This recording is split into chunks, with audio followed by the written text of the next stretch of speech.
Bonjour à tous et soyez les bienvenus sur RTI 1. En Côte d'Ivoire, la 4e édition des Journées nationales de diabétologie, Adrien Locroux de l'Amicale des endocrinologues. Cette rencontre s'est tenue il y a quelques jours à l'Institut national de la santé publique dans la commune d'Adjamé.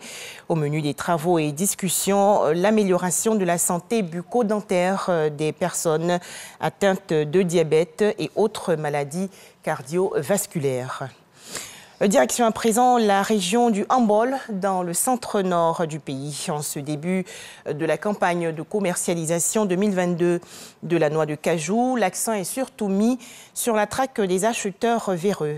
Le corps préfectoral et des éléments des forces de l'ordre ont investi les rues de Niakara pour débusquer les acheteurs d'anacarde qui ne respectent pas les mesures en vigueur et dégradent la qualité de la noix de cajou. Toujours en Côte d'Ivoire, cet atelier de réflexion sur la transformation durable et inclusive des systèmes alimentaires. Les experts, chercheurs et autres producteurs ont proposé des solutions pour assurer la durabilité des produits agricoles. Les explications dans ce reportage de Didier Nguessan. Garantir la sécurité alimentaire, quelles que soient les saisons ou les fluctuations sur le marché. Pour assurer une offre alimentaire durable, les experts en nutrition et production agroalimentaire apportent leur contribution. Insuffisance des innovations dans le secteur agropastoral et halieutique ou coût élevé des technologies d'irrigation, des faiblesses qu'il faut juguler. Il est important que nous allions au niveau infranational aussi pour voir les réalités. Les réalités sont encore dans la communauté, sur le terrain. Une fois le document sera enrichi, nous allons élaborer une feuille de route pour des systèmes alimentaires performants en Côte d'Ivoire. L'Union européenne et l'Organisation des Nations unies pour l'alimentation et l'agriculture s'impliquent sur la durabilité des offres nutritionnelles. Toute la chaîne qui va du producteur jusqu'au consommateur et tous les acteurs qui interviennent dans cette chaîne-là sur la transformation. On a des prix du blé qui ont doublé en un an, c'est 420 € la tonne, on n'a jamais vu des montants aussi élevés. Et vous le voyez aujourd'hui au niveau du pouvoir d'achat et des prix du pain, du blé et autres produits issus des farines qui augmentent. C'est l'évaluation des systèmes alimentaires en Côte d'Ivoire pour voir justement s'il y a des endroits de fragilité dans le système qui mettent en danger la sécurité alimentaire.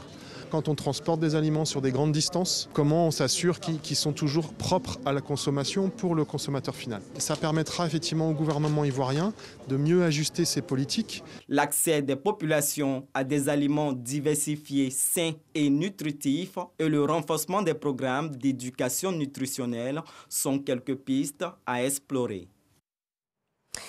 À présent, l'actualité hors de chez nous. Dakar, la capitale du Sénégal, accueille aujourd'hui, et cela jusqu'au 26 mars prochain, le sommet mondial de l'eau 2022. Objectif, améliorer l'accès à l'eau potable des populations du monde. Thème retenu, la sécurité de l'eau pour la paix et le développement.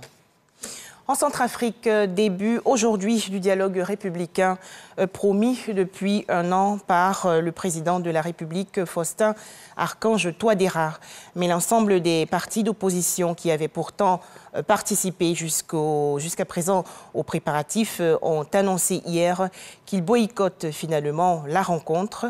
Pourquoi? Eh bien, l'opposition centrafricaine, selon l'opposition, ces exigences ne sont pas satisfaites.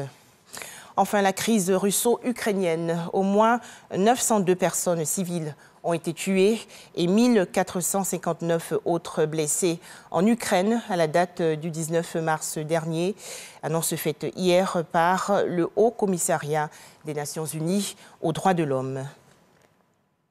Voilà, merci de nous avoir suivis. À 13h, le journal de RTI 1.